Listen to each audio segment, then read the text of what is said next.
This is what I think.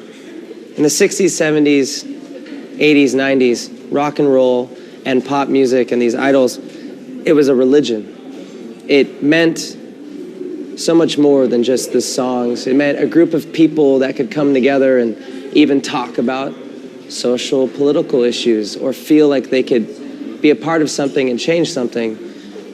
And it was a big group of people, like Bowie freaks, glam heads. These people, they had an identity, you know, and there's nothing like that in rock and roll that nowadays that gives this kind of identity. And it's a shame because I think rock and roll in the history of like politics even like helped inform people, open up their minds to different ideas, you know. But I'm no expert, but I think it's like a political thing, you know.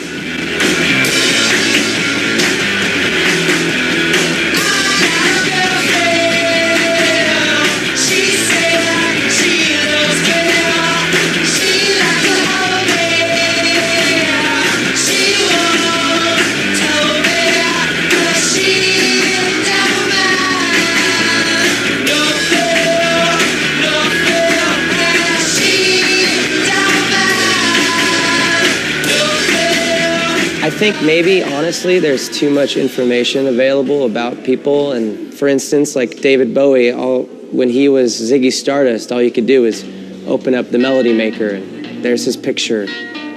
And there he is backstage, and he's Ziggy Stardust. And there's no YouTube, and there's no immediate access. You just sat in your room and you listened to the record, and it was a big record, and you would just daydream about Ziggy Stardust. And you would go, oh, maybe one day I could do something like Ziggy Stardust. But now you just whip open your phone and you're like, shh, they look pretty normal. Like, yeah, whatever, it's pretty cool, whatever.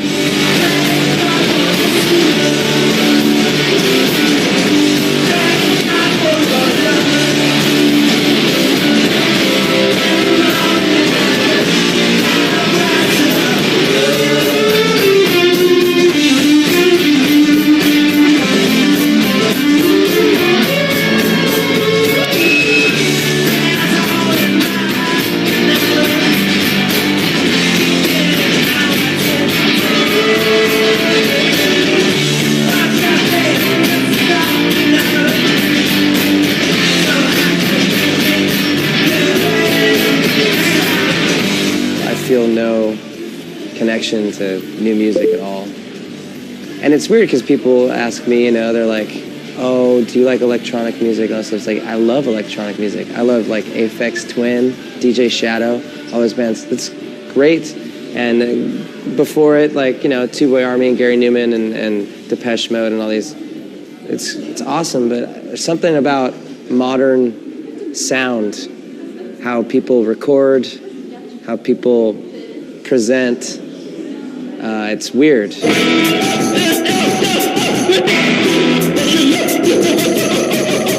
I grew up obsessed with garage rock and comps like Back from the Grave and the Trogs and the Kingsmen and all these bands.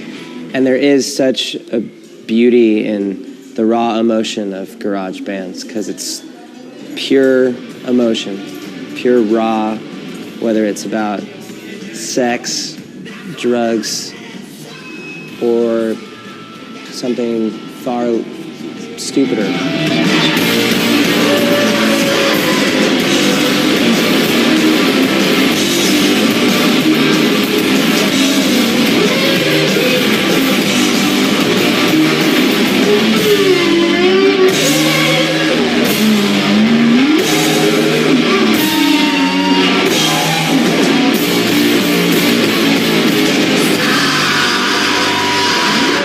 The real challenge is, you know, trying things that are more risky moves. That's why the OCs are so well respected, because they almost get into krautrock now. They're almost like Can or, you know, Noi or these like weird bands. And it's really cool to see bands doing different things, because it does get boring. when it's just the same thing over and over again. That's the only flaw of garage rock, is the repetition. Hello, Monday, goodbye, bread. Bitter Sunday, wash my head. Orange County is really Republican. It's very right-wing. It's one of the few places in California that are actually Republican because of all the wealth. Some of the parents, they were very wealthy and neglected their children and let them do whatever the hell they wanted to do. And there's a lot of drugs and drinking and stupid stuff for a kid to get into. So there was, you know, the excesses were readily available for wealthy kids, you know. In high school, there was this Michael Cronin, his house. Do you know Michael Cronin? He plays bass in my band. He does his own records. He's fantastic. We went to high school together, and he had a house that would have house parties. And we had a high school band, and there was this moment where I saw football players from the high school, drama kids, weirdos, skateboarder kids, and like punks all come to the show to just dance. And that's when I went, well, this is what I want to do.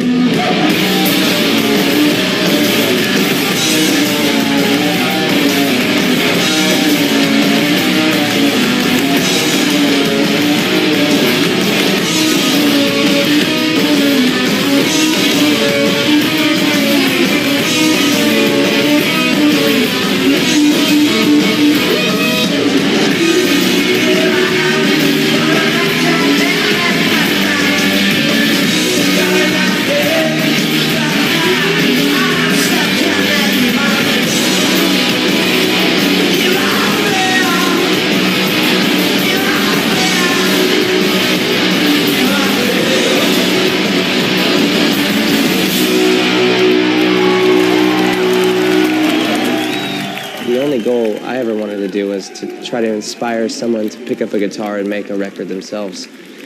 And besides playing and having fun, and that's already happened, so I'm satisfied now. But for the future, it's like someone in 20 years can put on the record and feel inspired, then that's why you make records, and that's why you keep playing shows. John Dwyer, the OCs, and the Sick Alps and stuff like that, those guys are legends. So there's no way I could ever say I'm approaching anything differently than those guys, because they've already done it all before me. John Dwyer, he's the guy that he's gonna be the Rocky Erickson in 15 years. I bet you $50,000. So were you? I don't know.